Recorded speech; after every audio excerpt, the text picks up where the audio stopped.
Carta de Paulo para Filemon. Foi escrita durante uma das muitas prisões de Paulo.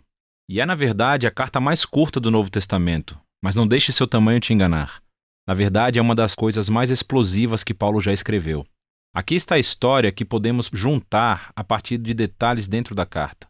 Filemon era um cidadão romano bem-sucedido de Colossos, que provavelmente conheceu Paulo durante sua missão em Éfeso e se tornou um seguidor de Jesus. Mais tarde, quando Epáfras, colega de Paulo, começou uma comunidade de Jesus em Colossos, Filemon tornou-se líder de uma igreja que se reunia em sua casa. Filemon, como todos os patriarcas domésticos do mundo romano, possuía escravos, um dos quais se chamava Onésimo. Em determinado momento, esses dois tiveram um conflito sério. Onésimo enganou Filemon de alguma forma, talvez tenha sido roubo ou talvez ele o tenha traído, mas não sabemos exatamente. Mas depois Onésimo fugiu. Eventualmente, Onésimo chegou a Paulo na prisão, provavelmente para pedir ajuda. E no processo, ele se tornou um seguidor de Jesus e, em seguida, um amado assistente de Paulo. E assim, Paulo se encontra em uma situação muito difícil e delicada quando escreve essa carta. Ele pedirá a Filemon não apenas para perdoar Onésimo e recebê-lo de volta, mas para aceitá-lo como um irmão no Messias e não mais como um escravo. Veja como ele faz isso. Paulo começa com uma oração. Primeiro, louvando Filemon e agradecendo a Deus pelo amor e fidelidade que ele demonstrou a Jesus e ao seu povo. E então abre o caminho para o seu pedido com esta frase: peço a Deus que a fé que une vocês a nós faça com que compreendamos mais profundamente todas as bênçãos que temos recebido na nossa vida, por estarmos unidos com Cristo. Agora, uma palavra-chave aqui é a parceria, ou em grego, koinonia. Isso significa compartilhamento ou participação mútua. É quando duas ou mais pessoas recebem algo juntos e compartilham, tornando-se parceiros. Paulo está dizendo que a fidelidade a Jesus significa reconhecer que todos os seus seguidores são parceiros iguais, que compartilham juntos o dom do amor e da graça de Deus. E para Paulo, essa experiência de koinonia entre os seguidores de Jesus não é apenas uma ideia, é algo que você faz em seus relacionamentos, o que leva Paulo a seu pedido. Ele finalmente cita Onésimo. Ele diz que ele se tornou o filho de Paulo na prisão, o que significa que Paulo levou Onésimo para dedicar a sua vida e lealdade a Jesus. E assim, Paulo e Onésimo são agora membros da família no Messias. Ele está servindo a Paulo fielmente na prisão. E mesmo que Paulo queira mantê-lo por perto, ele sabe que este conflito não resolvido com Filemon tem que ser reconciliado se eles afirmam que são seguidores de Jesus. O que leva Paulo ao seu pedido ousado, que Filemon receba Onésimo de volta, não mais como um escravo, mas como um irmão amado no Senhor. Este é um pedido muito ousado. Sob a lei romana, Filemon tinha todo o direito legal de punir ou mandar prender Onésimo. E Paulo não está apenas pedindo-lhe para perdoar Onésimo, mas para receber de volta seu ex-escravo em Colossos como um igual social, como um membro da família. Isso é muito mais do que gentileza, isso é inédito. É libertar um escravo e depois tratá-lo como um membro da família. Isso perturba o status quo da ordem social romana.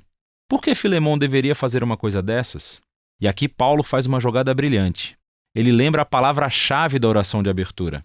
Ele diz, se você realmente é meu parceiro, é aquela palavra grega koinonia novamente. Então receberá Onésimo como se ele fosse eu. E se ele te ofendeu ou te deve alguma coisa, ponha isso na minha conta e eu pagarei.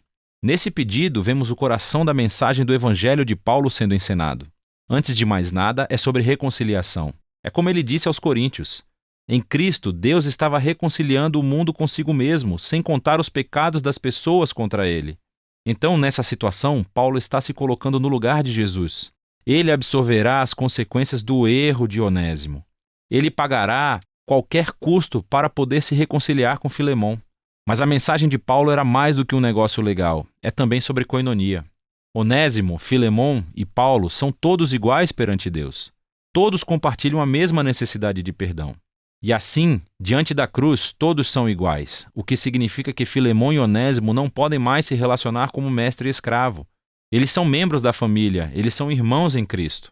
Ou, como Paulo disse a Filemon e a toda a igreja de Colossos, na nova família de Deus, as pessoas não são gregas ou judias, nem circuncisas ou incircuncisas, nem estrangeiras ou bárbaras, escravas ou livres, mas Cristo é tudo e está em todos. Paulo encerra a carta afirmando a sua confiança de que Filemon fará mais do que o pedido de Paulo. E ele pede para que prepare um quarto de hóspedes, porque quer visitá-lo assim que sair da prisão. E então, com algumas saudações finais, Paulo encerra a carta. A carta de Paulo para Filemon é poderosa por muitas razões. É a única carta em que Paulo não menciona explicitamente a morte ou ressurreição de Jesus. Isso não é um descuido. Ele não precisa explicar a cruz com palavras porque está demonstrando isso através de suas ações. Paulo está incorporando aqui o significado da cruz. Ele tornou-se no lugar através do qual Onésimo e Filemão são reconciliados com Deus e depois uns com os outros. Essa carta também nos mostra que as implicações das boas novas sobre Jesus são extremamente pessoais e nunca privadas. O fato de Filemão e Onésimo serem agora irmãos em Cristo faz com que o seu relacionamento de senhor e escravo seja totalmente irrelevante. A família do povo de Jesus é o lugar onde todos são beneficiários da graça de Deus. É um novo tipo de sociedade, ou uma nova humanidade, como ele a chama na carta aos Colossenses, onde o valor e o status social das pessoas não é definido por raça, gênero, classe social ou econômica. Em Cristo há simplesmente novos seres humanos que são iguais, que compartilham juntos a misericórdia de cura de Deus através de Jesus. E é disso que se trata a carta de Paulo a Filemão.